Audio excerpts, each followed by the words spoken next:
Dia ngerasa ada seorang atau sesosok, entah apa itu ya, tapi ini sesosok perempuan sih kata Vivi, masuk melalui selimutnya Vivi. Pelan-pelan, rambutnya panjang, terus dia pakai baju putih panjang juga, dan dia tiduran, posisinya ngadap ke mukanya Vivi.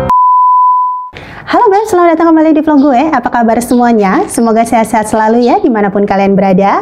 Dan untuk yang belum subscribe nih, bisa kali dipencet dulu tombol merahnya yang kayak gini sebelum kita lanjut ke pembahasan.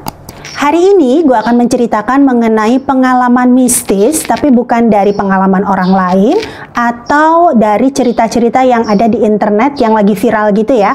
Tadinya sih sebenarnya pengen gitu, cuman ternyata cerita yang tadinya pengen gue angkat ini udah dihapus nih threadnya di Twitter karena efek dari di-up-nya cerita tersebut atau berkembangnya di masyarakat, dia ini semakin menjadi-jadi mendapat gangguan mistisnya. Aduh, ngeri banget ya. Ya udah deh, nggak apa-apa, mendingan cerita pengalaman pribadi aja deh.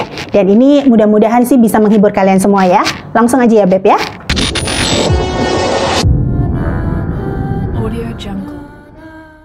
Jadi yang bakal gue ceritakan hari ini, pengalaman mistis dari diri gue pribadi adalah waktu sedang trip ke daerah Semarang di bulan September tahun 2019. Jadi udah kurang lebih 2 tahun yang lalu ya. Waktu itu gue pergi ke Semarang sekitar 3 hari 2 malam, dan saat itu cuma ditemani 1 orang teman gue aja, karena memang yang cuma bisa nemenin di waktu itu cuma dia doang nih. Jadi kita pergi cuma berdua aja nih Beb, cewek kebetulan ya. Kita berangkat dari Jakarta menggunakan kereta yang berangkatnya dari Gambir. Waktu itu kita pilih pemberangkatannya yang pagi-pagi, tapi nggak terlalu subuh, sekitar jam 6 pagi lah, supaya begitu sampai di Semarang ini pas ya sekitar makan siang, jadi kita bisa langsung wisata kuliner ceritanya. Jadi waktu itu paginya gue sama teman gue ini memang udah seharian pergi dari hotel nih keluar udah pagi-pagi banget, memang sengaja kita mau whole day gitu ya, dari pagi sampai malam itu aktivitas di luar. Jadi di hotel itu memang cuma yang pengen istirahat aja. Nah waktu itu kita wisatanya di hari kedua tersebut, pagi-pagi kita menuju ke daerah Semarang atas. Ini ke area ada banyak candi sih di sana. Dan di dekat area percandian itu ada juga tempat untuk berselfie ria gitu ya. Seperti ada rumah-rumah dari balon gitu ya. Pokoknya untuk teman-teman semua yang demen banget ini berselfie ria, berfoto-foto, terus untuk bisa memenuhi materi Instagram kalian. Nah itu bisa sih ke sana. Ada juga untuk wahana naik kudanya dan bisa sampai ke area percandian, karena kan untuk bisa sampai ke sana itu agak mendaki. Jadi kalau misalnya kalian ini fisiknya kurang sanggup misalnya ya, terlalu capek atau apa, nah itu bisa sewa kuda. Sepulang dari sana kita juga masih sempat mampir ke tempat wahana lainnya yang memang saat itu lagi ngetren banget sih di daerah Semarang. Dan tempatnya ini memang bagus banget dan sekali lagi instagramable. Kita di sana itu sampai sekitar hampir isya lah. Jadi lewat maghrib pun kita masih nongkrong-nongkrong di luar kafenya, di kafenya tapi di area luar. Jadi kita pilih di atasnya supaya bisa sekalian sunsetan waktu itu dan juga bisa menikmati kuliner dari kafenya itu. Di malam keduanya kita udah pindah hotel dan pengalaman atau gangguan itu muncul di hotel ini Beb. Jadi posisi hotelnya ini sebetulnya sih di tengah kota, rame gitu ya, di depan jalan raya lah. Dan di sebelah hotel ini juga ada sebuah mall ya. Mallnya ini cukup besar sih dan cukup terkenal juga di daerah Semarang. Pasti anak-anak muda juga dulunya sebelum pandemi banyaklah yang suka nongkrong-nongkrong di sana. Dan juga nggak jauh dari hotel ini ada Lawang Sewu. Jadi memang nggak jauh dari Lawang Sewu Beb. Cuma gue ngerasanya sih gangguan yang pada malam itu gue dapati atau gue alami ini bukan berasal dari Lawang Sewu. Jadi singkat cerita ini udah sampai hotel ya. Jadi sampai hotel tuh udah sekitar jam 8 malaman deh. Jadi udah capek banget dan waktu itu udah nggak kepengen ngapa-ngapain selain pengen istirahat. Nah udah gitu kebetulan teman gue ini waktu itu lagi datang bulan Beb. Sebelum teman gue ini masuk buat mandi, gue sempat minta untuk bentar deh gue masuk duluan nggak apa-apa ya untuk pipis waktu itu karena kebelet banget kan. Nah pada saat gue buang air kecil itu ternyata gue juga datang bulan Beb ceritanya baru sore itu, dan gue nggak bawa pembalut nih ceritanya kan, jadi harus beli dulu. Untung kan ada mall ya sebelah dari hotel tempat kita nginep. Akhirnya gue izin sama teman gue untuk keluar sebentar sebentar beli pembalut.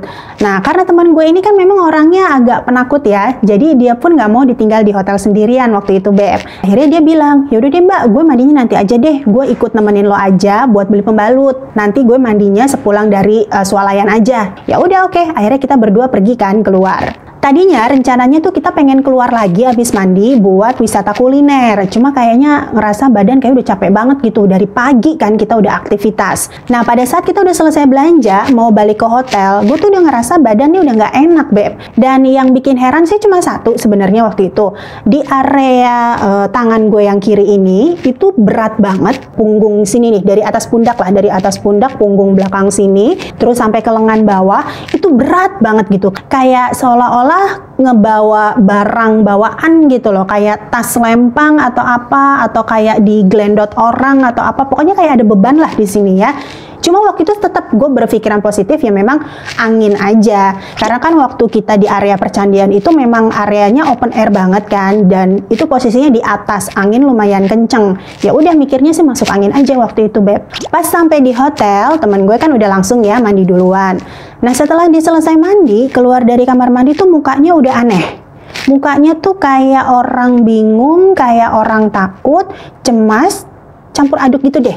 Tapi dia bukan tipe orang yang apa-apa tuh cerita. Dia kalau ngerasa bisa disimpan sendiri, disimpan. Itu tuh yang bikin gue sebel kadang-kadang. Akhirnya dia cerita tuh.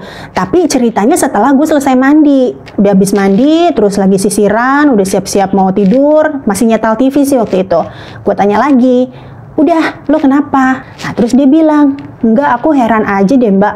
Tadi tuh pas mandi, aku kan bersih-bersih semua kan, segala macam.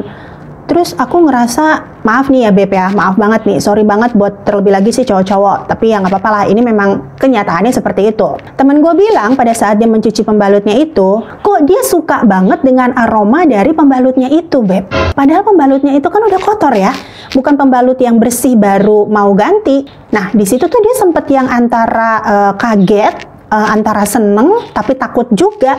Nah, akhirnya dia buru-buru deh nyelesain mandi. Udah nggak lama-lama di kamar mandi, karena itu udah malam juga dan posisinya juga tuh hotel di sebelah Lawang Sewu. Ya tau lah ya kalian image atau citra dari Lawang Sewu itu kayak apa. Nah, gue untuk bisa menghindari hal-hal yang memungkinkan gue akhirnya malam itu nggak bisa tidur sampai pagi dan besoknya gue masih harus beraktivitas, akhirnya gue nggak mau terlalu membahas cerita teman gue ini. Udah kan, akhirnya dia tidur duluan nih.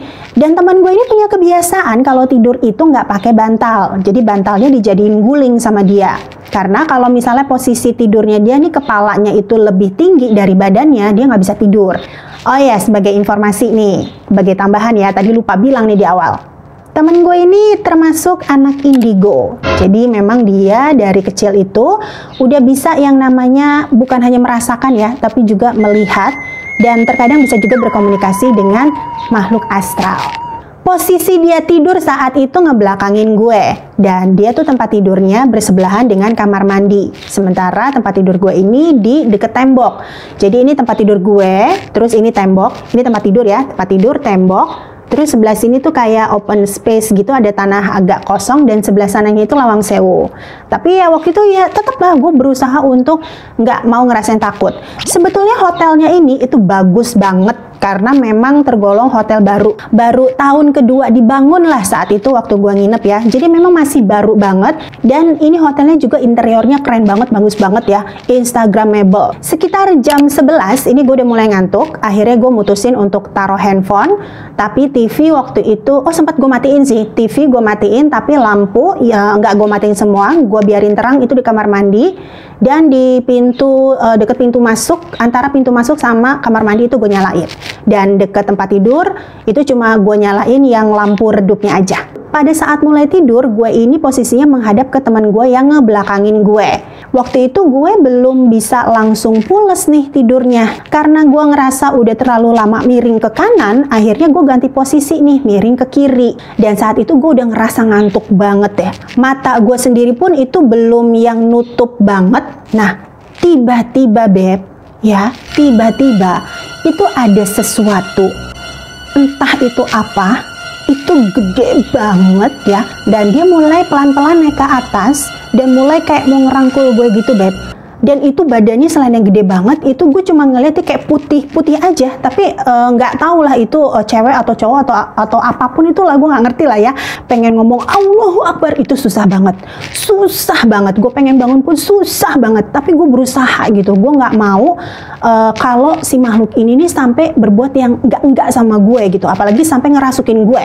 Akhirnya dengan sekuat tenaga itu gue teriak. Ya, gue teriak Allahu Akbar, Allahu Akbar. Langsung kebangun, Beb. Dan gue pada saat bangun itu posisinya langsung ngambil posisi duduk. Pas gue lihat jam itu baru sekitar jam 11 lewatan gitulah, belum terlalu malam kan.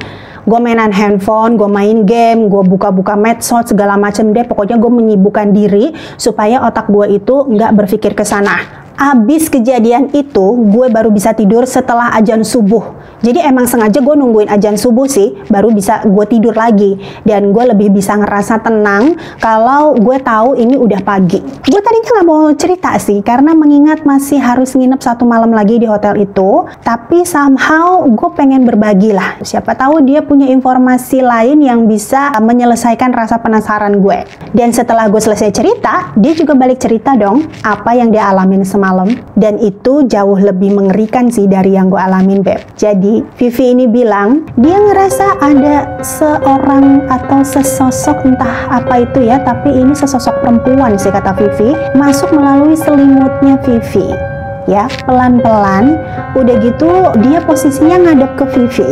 Dia badannya tuh panjang, rambutnya panjang, terus dia pakai baju putih panjang juga, dan dia tiduran posisinya ngadap ke mukanya Vivi. Vivi ini berani ngebuka matanya saat dia ngerasa bahwa makhluk itu udah hilang.